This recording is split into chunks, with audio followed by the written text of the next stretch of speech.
ఇంటి వద్దకే ఆధార్ సేవలు పొందడం ఎలాగంటే, సో ముఖ్యంగా చూసుకున్నట్లయితే దరఖాస్తుకు కావలసిన పత్రాలు, ఆధార్ కావలసిన వ్యక్తి పరిస్థితి అప్డేటు చేసుకోవాల్సిన అవసరం, వయసు వంటి పూర్తి వివరాలు తెలిసేలా ఓ ఉత్తరం రాయాలి. సంబంధిత వ్యక్తి పరిస్థితి అర్థమయ్యేలా తీసిన ఫోటోను దరఖాస్తుకు జత చేయాలి. వైద్యులు ఇచ్చిన మెడికల్ సర్టిఫికేట్ కూడా పొందుపరచాలి. ఒక ఫోటో, ఒక గుర్తింపు కార్డు నకలు వాటితో పాటు ఇవ్వాలి. ఆధార్లోని తప్పులు, ఇబ్బందులు పూర్తి వివరాలు కనుక్కోవడానికి ఉదయ్ సిబ్బంది సుమారు 7 రోజులు సమయం తీసుకుంటారు.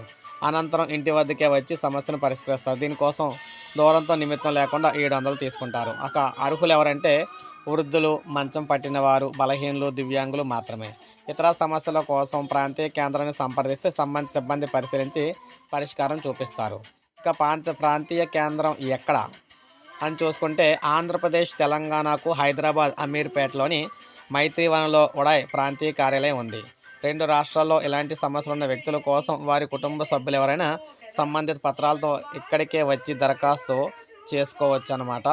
సో అలా చేసుకుంటే ఏమవుతుందంటే మొత్తం మీద ఇక్కడ వీటికి సంబంధించిన సమస్యలు పరిష్కారం అవుతాయి. ప్రభుత్వ పథకాల ప్రయోజనాలు పొందాలన్నా, దేనికైనా దరఖాస్తు చేసుకోవాలన్నా ప్రతి పనికి ఆధార్ తప్పనిసరి అయితే అందరికీ తెలిసిందే. సో ఇలాంటి వారికి మనకి పరిస్థితుల్లో కదలలేని పరిస్థితుల్లో ఉన్న వారు అనేక ఇబ్బందులు ఎదుర్కొంటున్నారు. ఇలాంటి వారికి నేరుగా ఇళ్ళకే వచ్చి ఆధార్ సేవలు అందిస్తూ ఉన్నారు ఉడాయ్ అన్నమాట. దీనికోసం వ్యక్తి, కుటుంబీకులు ఎవరైనా సరే ప్రాంతీయ కార్యాలయంలో దరఖాస్తు చేస్తే సరిపోతుందన్నమాట. సో ఈ విధంగా మనం చూసుకున్నట్లయితే ఆధార్కి సంబంధించి సేవలు పొందాలంటే అటు ఏపీ, తెలంగాణ ఇద్దరు కూడా హైదరాబాద్లోని మైత్రివనంలో ఇక్కడైతే ఉడాయ్ కార్యాలయం అయితే ఇవ్వాలి. ఇస్తే వారే ఇంటికి వచ్చి చేయడం అయితే జరుగుతుందన్నమాట. సో ఇది అంటే చిన్నవి అనేది లోకల్గా చేస్తారు, కానీ పెద్దవి అని మార్పులు అనేవి జరగవు బయట.